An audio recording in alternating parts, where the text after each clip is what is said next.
무엇이든 시켜도 되지만 전부 다 해드리지는 못하는 전국 기어 고민 해결 서비스 본부 키 서비스 진행을 맡은 넝쿨 에드입니다.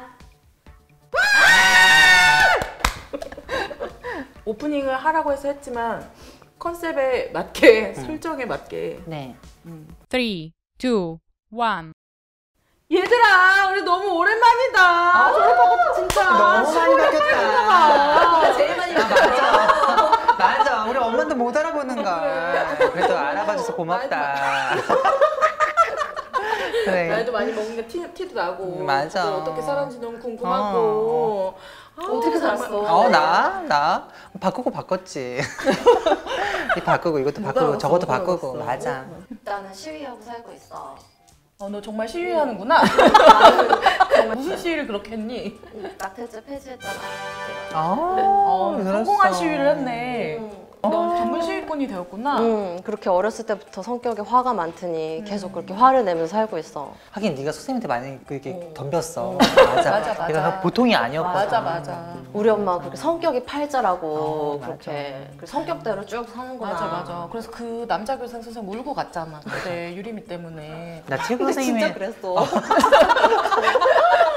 나 그냥 던졌는데 진짜 그랬어? 정말 그랬어. 난 요즘에 100만 팔로워를 꿈꾸는 촉보 유튜버로 활동을 하고 있거든. 얘들아 좋아요와 구독 좀 많이 눌러줘. 유튜브에 연분홍 TV라고 치면 내가 등장하는 그런 게 나오거든. 너희들도 나올 거야 아마. 근데 나 유튜브 하는데 이해가 안 돼. 그때 거기서 넌 이해해볼게 내가. 알겠어. 고마워. 친구 좋다는 게 뭐니. 그래서 그래서 바꾸고 말지 유튜브는 안 해. 그래? 목이 타네 갑자기. 저희 사장님.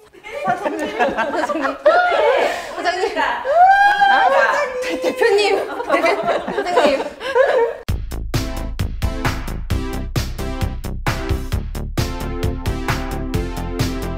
나 사장이야. 취직하셨어. 말해 식혜 하나. 저는 식혜 하나. 또 저는 훈제 계란. 훈제 계란 또 저도 시켜주세요. 미역국이요. 미역국 네. 식혜 2개 훈제 계란 미역국 맞아?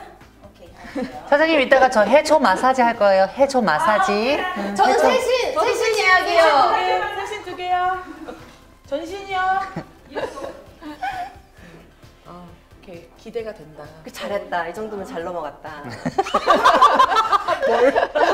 뭘? 미역국이 떨어졌어. 중요한 거 아니야? 이 찜질방 또 뭐? 미역국은 좀 이따가 와서 먹어.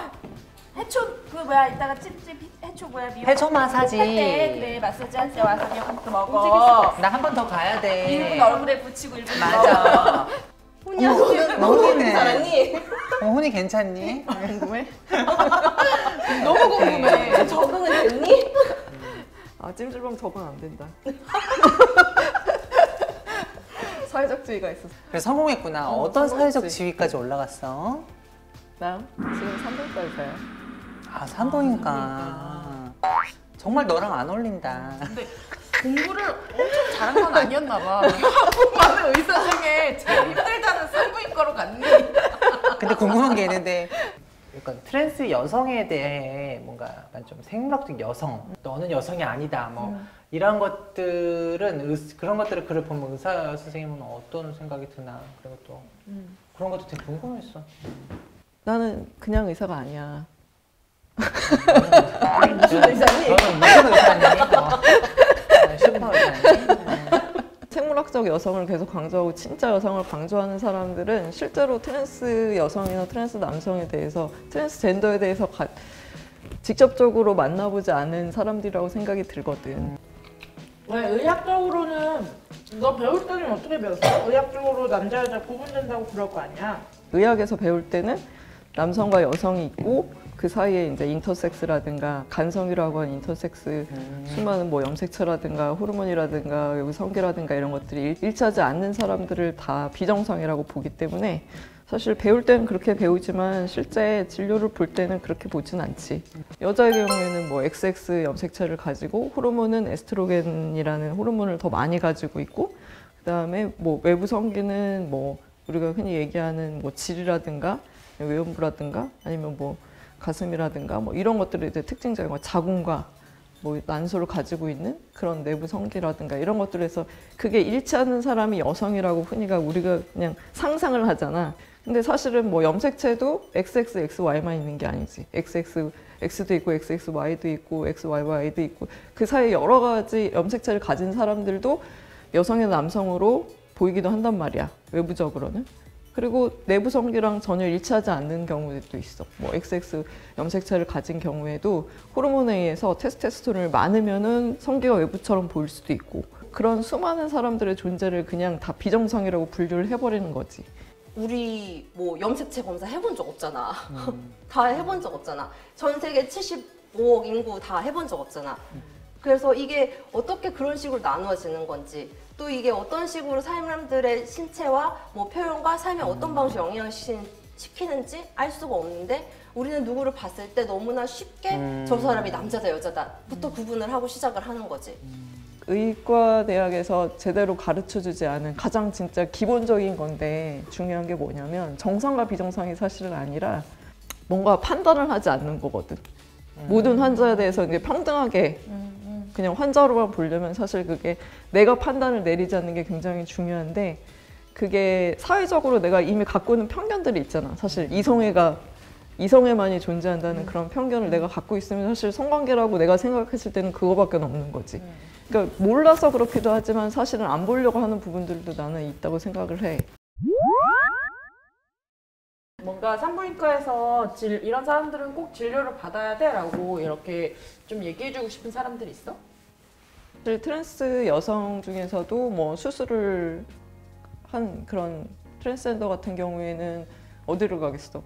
생식기 쪽으로 문제가 있다고 생각했을 때 그 사람이 갈 곳은 산부인과밖에 없잖아. 그러니까 사실 뭐 호르몬 치료 때문에도 갈 수가 있지만 트랜스 여성도 당연히 진료를 봐야 된다고 생각을 하고 본인이 갖고 있는 생식 기관에 대해서는 사실은 다 진료를 받아야 되는 게 맞기 때문에 자신이 가진 지금 회복적으로 자신이 갖고 있는 신체 기관을 가진 사람은 사실 산부인과건 뭐 어디건 다 갈 수가 있다고 생각을 하거든.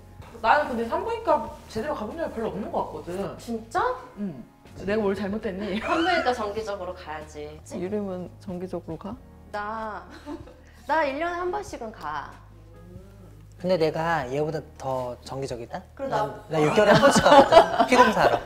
내가 너보다 나아. 얘보다 낫고. 근데 성관계 파트너 바뀌면 가야 된다 그러잖아. 파트너가 안 바뀌어서 안 가. 그럼 바꾸는 건 어때? 병원에 가기 위해서 바꾸는 건 어때? 그게 막 바빠. 사는 게 바빠. 활동가가 얼마나 바쁜지 알아요, 여러분? 맞아. 일이 많다고요. 근데 나도 산부인과 안 가. 이 산부인과 가도 되는 거야? 마치 생물을 가르치는 창조론을 믿는 선생님 같은 느낌이다. 그러니까 산부인과를 꼭 갈 필요는 없지 사실. 뭐 아픈데 없는데 일부러 병원 갈 필요는 없는데 근데 이제 본인이 필요한데도 불구하고 필요 없다고 생각하는 게 이제 문제인데 대개는 이제 뭐 내가 여성하고만 관계를 하는 여성일 때 그럴 때는 사실 뭐 검진도 안 받고 그리고 뭐 자궁경부 검사도 안 하고 막 이런 경우들이 많거든. 근데 사실은 그건 아니고 자궁경부 암의 이제 원인이 될 수 있는 바이러스가 감염될 수 있는 경로가 뭐 손가락으로 섹스를 하든 아니면 기구들을 사용하든 뭐 이런 것들을 해서도 사실은 가능성이 전혀 없진 않거든. 그래서 그런 경우에는 사실 정기적인 검진을 권하는데 이제 본인은 필요가 없다고 생각해서 안 가는 경우가 많지. 그 과 자체가 사실 산부인과라는 것이 그래서 나는 조금 이게 이후에는 좀 바뀌어야 된다는 생각이 들어. 뭐 외국 같은 경우 뭐 젠더 클리닉이라든가 이런 이름이나 그래서 뭔가 트랜스젠더도 뭔가 내가 여성으로만 보여야지 꼭 가거나 뭐 남성으로 꼭 보여야지 뭐 산부인과를 또 못 가게 되고 이런 상황이 안 생기려면 사실 이름부터가 좀 바뀌어야 되지 않을까 싶어. 근데 사실 호르몬 치료를 어디 가서 받을지 아무도 몰라. 그냥 지금 현재 하고 있는 데가 뭐 가정의학과고 산부인과고 해서 하는 거지. 에디는 호르몬 보험이 안 된다고 그러지 않았어? 나는 안 되지. 근데 나는 필요하지 않는데 하는 느낌인 것 같아. 보험에서는 그렇게 얘기하더라고. 쓸데없는데 치료. 마치. 그러니까 지금 나의 삶을 유지하는데 필요하지 않은 걸 내가 한다라는 개념인 것 같아. 마치 왜 이런 거 이제 보험 들면은 정기적으로 피 검사를 해야 되는 상황과 그냥 내가 가서 피 검사 하고 싶다 이렇게 하는 거는 좀 다르잖아. 그러니까 그렇게 보험에서는 얘기하더라고. 근데 만약에 예를 들어서 뭐 시스 여성이라고 하면 법적으로 여성이기 때문에 그리고 그 나이 때 뭐 호르몬을 맞아야 된다라는 게 어떤 그게 있다면 건강검진을 받는 어떤 기관들이 있잖아. 거기에 해당될 때는 이렇게 보험 혜택이 되더라고. 그래서. 그래서 이 보험이 너무 보다 보면은 약간 정말 신비롭게 사람을 기분 나쁘게 그래, 하는 엿먹인다니까. 속이 있는 거지. 보다 보면은 정말 치사하고 신비롭게 사람을 기분 나쁘게 하는데 맞아, 임신 준비도 그러잖아.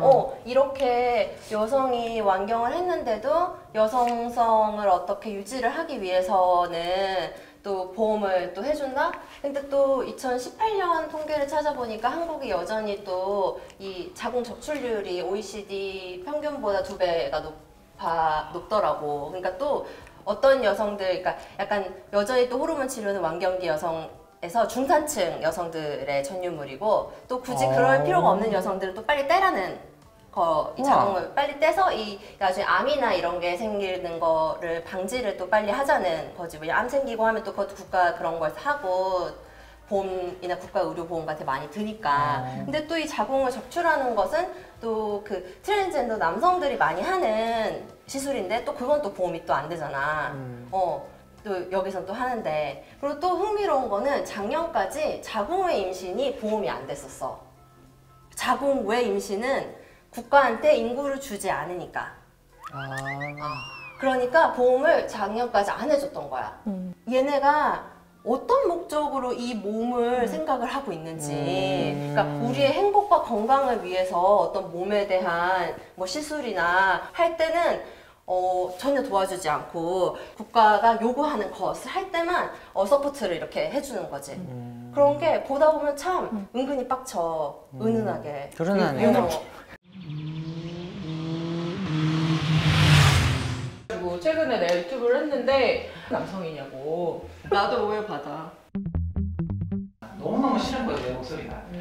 내 몸이랑 잘 연결되는 게 되게 쉽지가 않은 것 같아. 라테트 폐지 활동을 하면서 사실 이런 것들이 해방되면 나에게도 해방되는 것들이 분명히 있거든요.